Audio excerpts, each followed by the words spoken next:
I see discrimination. It has nothing to do with national security. Nothing. Representative Derek Jackson objecting to a bill that would prohibit some foreign countries from buying farmland in some areas of Georgia. Good evening and welcome to Lawmakers. On day 38 of the Georgia legislative session, I'm Donna Lowry in Atlanta. Sarah will have more on the farm bill coming up in a moment. The process to compensate someone wrongly accused is long and complicated. In the studio, two members from the House will explain a bill looking to simplify that process. Also, it looks like Georgia might get an annual list of the state's high-demand careers. One of the governor's floor leaders is going to talk about that. Plus, a lawmaker who has spent nearly 3 decades under the Gold Dome talks about her decision to retire and reflects on the changes over the years. But now, let's get an idea of what happened at the Capitol today from Sarah Callis. Hi, Donna. Both chambers took up several bills dealing with immigrants and foreign nationals on day 38. The House got straight to business today and passed a bill aiming to increase opportunities for workforce development. Senate Bill 112 creates a 5-year pilot program for adults over 21 years of age who dropped out of school to obtain a real high school diploma. Once they get the diploma, they will move into technical college system, apprenticeships, the military, and other high-demand fields. House members also approved a bill that limits campaign donations from foreign residents. That bill passed 161 to 2. What this bill does is it ensures in Georgia we have a clear prohibition for foreign nationals participating in our elections. Election integrity and security is important. And what we want to do is make sure that the ballot box in Georgia is sacred and it is there for citizens. And it is not cheapened by foreign influence and money. Just before lunch, the House debated a contentious bill that prohibits certain foreign nationals from buying farmland near military bases. Republicans supporting SB 420 said it will help keep Georgians safe. It's imperative that we take proactive measures to ensure the integrity and security of these installations, and this bill is a crucial step in that direction. The purpose of the bill is simple: to deter potential threats to our national security interests. But Democrats opposing the bill said SB 420 opens the door for racial profiling. Passage of this bill will cast a shadow of suspicion on any Asian or Hispanic-looking person who may want to purchase agricultural land or land near a military installation, even if that person may be serving in our armed forces. That is a bill y'all are trying to push through. That is a bill that is emanating and coming out of your party today. What a shame. The bill passed 97 to 67 in a party line vote. Another day, another trophy for the Senate to hoist and receive their accolades. This time for their livestock showing skills, as they beat the House in the annual event. Because we had our legislative livestock showdown at the Perry Fair this year, and the senator from the 20th won Best in Show. And your Senate colleagues beat the House. And so we beat the House. Come on, beat them good. Then it was on to business, with 34 bills listed on their rules calendar. 2 of the more contentious bills dealt with illegal immigration. House Bill 301 was originally written to increase punishments for illegally passing a school bus and speeding in school zones. But Senate Republicans substituted the bill with new legislation that will punish city and county governments that don't cooperate with immigration officials or follow federal immigration laws. What this bill does is if you go out there and you want to be a sanctuary city that violates Georgia law, then you're going to be held accountable for that. And we're going to take funding away from you, state funding and federal funding that we're responsible for, but none of that funding is going to be that emergency funding that you need. It's going to be the things that you want to go out there and get for what I call the accessories that a lot of our communities have. Democrats objected, claiming the bill was the nuclear option in dealing with illegal immigration, allowing individuals to take legal action against local governing bodies, costing taxpayers potentially millions of dollars in lawsuits. All this bill does is threaten complete financial extinction of the local government, state and federal funding, and threaten removal of every elected official who serves the local government if they don't follow existing law. And in so doing, what this bill does is elevate a sanctuary policy or practice as a policy issue to the same level that this state treats felony convictions. They say that school districts could also be affected. In fact, beyond federal law, beyond court cases, there are rules and regulations that prohibit school districts from doing what this bill requires them to do. So we're putting our school districts in a position where they either comply with this state law or they comply with federal law and violate this state law. The bill passed 33-18. Along the same lines, HB 1105. This bill would make it mandatory for law enforcement to check a person's immigration status when they are detained and pass that information along to federal immigration authorities. This is a public safety issue, make no mistake, and it specifically deals with criminals. And I want to say that a few times, criminals, so we don't have folks come up afterwards and say this is about immigration, this is about something else. It's about criminals that are found to be illegal aliens. That it shall be unlawful for any local official or employee to knowingly and willingly violate any provision in this code section. That means people who make a mistake. We certainly will never criminalize that. However, another handout on your desk, you will see from the sheriff of the second largest county in this state, who is absolutely knowingly and willingly disobeying the law. Democrats once again objected. There are countless stories about how immigrants, documented and undocumented, chose not to seek help from law enforcement, even at the risk of their lives. And considering the stories of how the United States Citizenship and Immigration Services is stretched thin, I find it inconceivable they will have the capacity to support Georgia becoming a 287G state. More so, this bill seems difficult to implement overall. Cities and counties will have to absorb the costs and blame for this clumsy attempt at public safety. The bill passed 34-19. This afternoon, Senate Democrats gave a press conference to say the Democratic caucus isn't going anywhere after their efforts to once again expand Medicaid were stalled by Republicans in committee this morning. Senate Minority Leader Gloria Butler offered a justification for the program known as Peach Care Plus.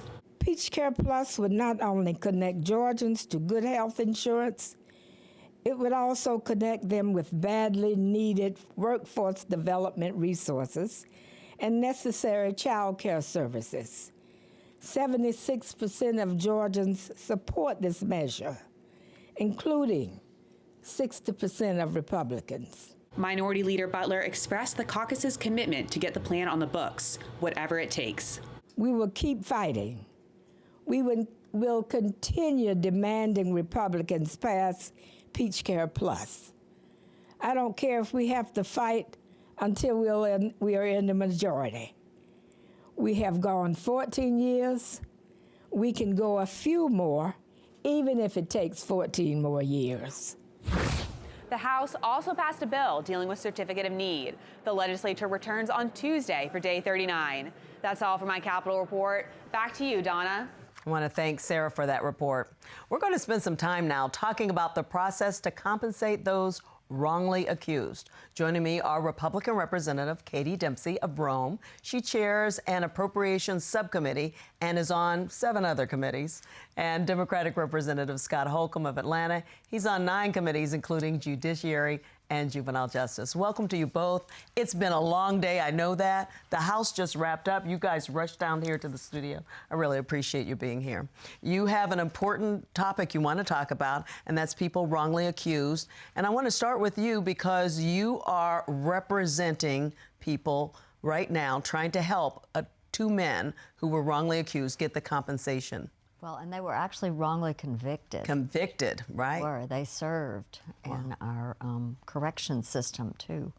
So they are from Rome, my hometown. Both were young. One was 17 years old, accused of murder, found to be guilty with many flaws in the system that did that. He served 25 years. He has been found to be innocent and is now out of prison. The other was 18 at the time of that he was accused of murdering someone. He served 22 years. So most of their lives, they were incarcerated. They were serving in very serious, not jail, but prison. And this part of their life was taken away. You think of someone who's 17 or 18, they're returned into a society that is completely different and changed. Cell phones, all kinds of things are different today. They're in their 40s. They've lost so much of their life, time to get an education, to have a job, to have a career, to have a family, to build a nest egg for retirement one day possibly. The very least we can do as a state is when someone is found innocent to financially help them get back on their feet. And the process in Georgia is interesting. It takes a lawmaker like you to decide to help them, and it's like a one-on-one type of thing. You've got two people, but it's not a process where a lot of people are involved. Talk about how the process works a little bit. The process is challenging because it is a political one. And as you mentioned, each individual who has been wrongfully convicted has to find a legislator to help with a resolution, and then that resolution has to pass in the exact same form by both the House and the Senate. And so if there's two people that you're helping, it has to be two bills that need to go through the entire process. And it's not easy, and it's inherently political. It's a one-on-one type thing. So Yes. each person has to find a different person to do it. You've been working for a few years to try to change that. Talk about HB 364. I'd be happy to. And just as context, I'm also a former prosecutor, which I think is an important aspect of this. When we wrongfully convict somebody, we have to help them get started again. As Chair Lady Dempsey said, we can't just say, we made a mistake, we took away your freedom for these two individuals, the best decades of their lives. They missed their 20s and their 30s. And there's no amount of money that can compensate them for that, but we have to do something. And it's also important to keep in mind that these individuals, they're not able to invest in themselves, they're not able to further their career skills, they're not able to participate in Social Security. So all these things that just people may take for granted, they come out and they really have nothing. And so the state took this action, the state has to fix it. The proposal that I've been working on for a couple years, HB 364, is to try to remove the politics as much as possible. It would set up a commission of experts. That commission would have a judge or a retired judge, a prosecutor, a defense attorney, and then two people who have expertise in wrongful conviction. A lot of the wrongful convictions come about through DNA evidence, and we would have people that could examine the cases and then make a recommendation for compensation.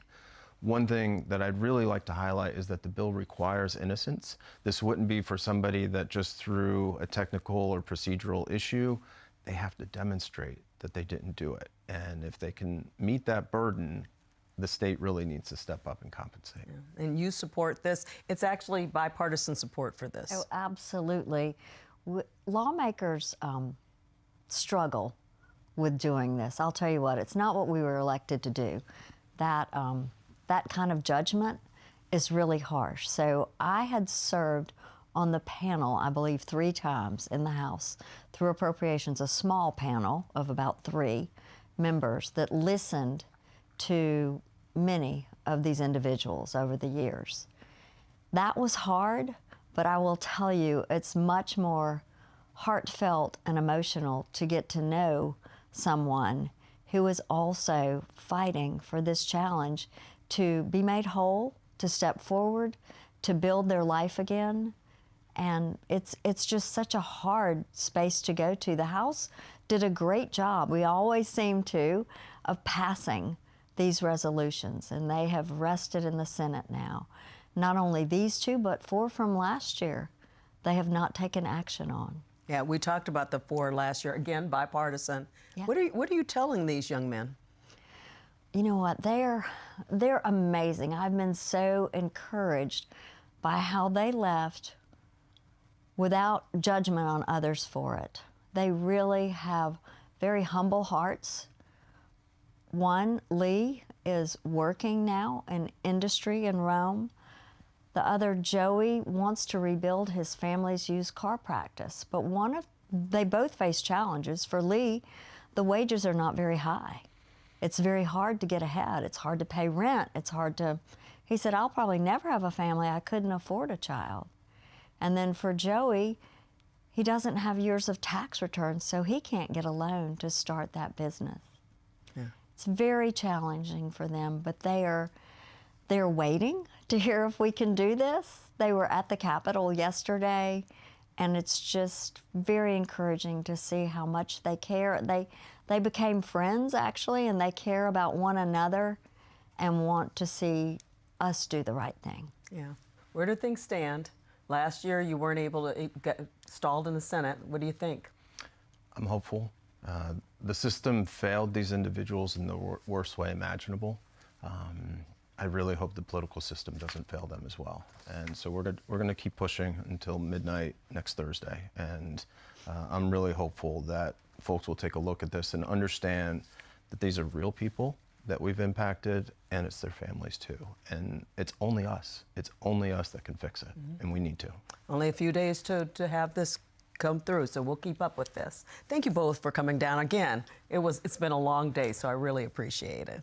So coming up, we have a lawmaker who will join us who wants to see an annual list of the state's high-demand careers. And a veteran senator talks about why she's retiring. Stay with us. Lawmakers is made possible by Georgia Farm Bureau. With over 80 years of helping everyone understand the importance of agriculture in our state. After all, ag is Georgia's #1 industry. Food and fiber production represents over $74 billion in output of Georgia's strong economy. The Georgia Farm Bureau legislative team works to represent producers across Georgia at the state capitol during the session and year-round. Georgia Farm Bureau, the voice of Georgia farmers. People put their faith in PBS because they know that it is constantly delivering quality. It covers the whole of the United States. It's a free and independent media. We go where the viewers are. What are the conversations that are happening right now? We feel that civil discourse is a civic responsibility. What we do is authentic reporting that people can trust. We give time so you can hear voices on all sides of an issue. This is the place that people turn to for stories that matter. And they know that when they walk away, they will have learned something about the world around them. That's why this makes PBS important for daily life and, in the end, our world.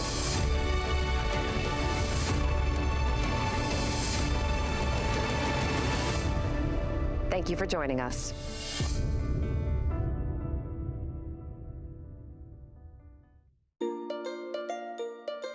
Community. Learning, working, playing, celebrating, doing life is always better together. At GPB, we aim to provide you with the tools to be able to do life together well. Our mission to educate, inform, and entertain inspires everything from our wide range of programming to our stimulating radio conversations to our fun in-person events. We've got something for everyone. Visit gpb.org/community to learn more about our upcoming events. Welcome back to Lawmakers. I'm Donna Lowry. We're going to dive into workforce issues, including what it involves retiring from political office. Earlier today, I spoke to Democratic Senator Valencia C. of Riverdale. She was first sworn in the Georgia House in 2001, and for a while at the House, and then 2 years later, she became a senator. She's retiring from politics. I asked her today how she felt about it. Rejoicing. I am so excited about being at the end. I tell you, these years have just flown by, but it's time for me to do something else, something I truly enjoy, and that's being with these grandkids who literally grew up in this building. And now that they're in college, it's a joy to be able to go with them and see what they're doing and try to keep their eyes on the prize. As you look back on this time, though, what are some of your fondest memories? I think the fondest of my memories have been when I was on GLBC and I was chair, and bringing them to the Capitol with me, so they literally have grown up here. But at the end of the day, when we were able to get the display about agriculture put in the Capitol up on the 4th floor, that's interactive, even portraying a drone, that's what I really wanted to have happen. The reason being, it was always offensive to me personally when people make a joke about, they ask inner city kids, where does milk come from? And they say cow. We are an agriculture state and we can do better. So that interactive play on it made it a joy for me to be able to teach agriculture through interaction and have that display right here in this Georgia Capitol. So long after you're gone, students will be able to come here and see that. It will be, hopefully. I declare I really want it to continue to be here like all the other artifacts that are in this building. That one I'm hoping will stay long after I'm gone, because my picture is inside and it will be remembered as something me and the grandkids were able to put together. Let's talk about the Georgia Legislative Black Caucus. You talked about being chair of that. What are some of the things that you feel proud about that organization? For one, that we have it. That's number one. And the other part is we get a chance to mingle with caucuses all over the nation and get a chance to meet people all over the nation. And to me, that's a huge accomplishment, being an inner city kid who grew up not traveling and doing some of those things, to be able to go to Iowa and see rows of agriculture growing up. Those type things are awesome to me, because we've gotten out of Georgia and we're seeing more of what the rest of the world does. Think of the history you've made. Let's talk about comparing this session to others. This session is more of a joy because I can see the end. It really has been an awesome journey, but it has changed tremendously. There was a time when we could all communicate, talk, and work together. Now it feels more like a boys' club. It's not as family-oriented as it once was. The new groups have come in with a whole nother mindset, and it's not really one of the atmospheres that I have enjoyed, because sometimes they can be mean-spirited. So I'm surprised to hear you say boys' club, because there are more females, there are more people of color. In the Senate? No, I disagree. In the Senate, where I serve, I can only talk about that. However, I am so proud to have gotten my start in the House. You know, when I was under Speaker Murphy and all, it was really an awesome, awesome pinch me moment. Here I am in this chamber, in the Gold Dome, being a part of the big group. I mean, I was so overwhelmed, but the chamber types from back home in Clayton County asked me to run for the open Senate seat that Terrell Starr was vacating, and he had been the face of Clayton County for so long. And when I took that seat in the Senate, hadn't looked back, and it's been an awesome ride. I want to thank Senator C for talking to me, and I wish her all the best in retirement. Well, joining me now via Zoom is Republican Representative Matthew Gamble of Cartersville. Hi there. Hey, Donna, how are you? Well, I want people to know you're one of the governor's floor leaders and vice chairman of the House Economic Development and Tourism Committee, so appreciate you being here. I understand that the House just finished, so I know that it's tough, so I appreciate you being on. I want to talk with you, Representative Gamble, on a bill that's on its way to the governor's office. That's one of your bills that deals with highlighting high-demand careers. Tell us about that. Right. Well, several years ago, Donna, we created the High Demand Career Initiative that was championed by then Governor Nathan Deal. And so what this bill does is it builds off the great foundation that was laid, and it will empower the State Workforce Investment Board to create one unified list for what are high demand careers. They'll have the opportunity to add careers, remove careers as trends change economically here in our state. Right now, there had been a little bit of confusion. There were several lists that were similar that were shared by different agencies, state agencies, and even the Chamber of Commerce, the Metro Atlanta Chamber. And so this will empower the State Workforce Investment Board to be that single sole source for determining the high demand careers. So tell us why you thought that this list was so important, and what kind of careers are we talking about?